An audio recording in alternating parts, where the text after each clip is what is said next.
পুষ্টিগুণে ভরপুর গাজর কিভাবে খেলে পুষ্টিগুণ অক্ষুণ্ণ থাকবে।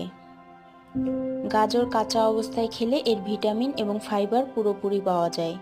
সালাদে কেটে ছোট ছোট স্টিকে বা আস্ত গাজর চিবিয়ে খেতে পারেন। কাঁচা গাজরে থাকা ভিটামিন সি, পটাশিয়াম এবং অ্যান্টিঅক্সিডেন্ট সম্পূর্ণভাবে সংরক্ষিত থাকে। হালকা ভাবে গাজর রান্না করলে ভিটামিন এ ও বেটা ক্যারোটিনের শোষণ ক্ষমতা বাড়ে। বেশি সময় ধরে ভাপানো বা সেদ্ধ করলে পুষ্টি কমে যেতে পারে, তাই 5 থেকে 7 মিনিট যথেষ্ট। কম তাপে গাজর রান্না করলে এর বেটা ক্যারোটিন এবং অন্যান্য পুষ্টি ভালোভাবে টিকে থাকে। তেলে ভাজার পরিবর্তে হালকা তেলে স্টার ফ্রাই করা পুষ্টিকর হতে পারে।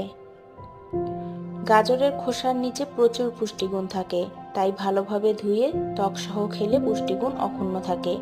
রাসায়নিক মুক্ত গাজর খুঁজে নেওয়া উচিত যদি ত্বক সহ খেতে চান।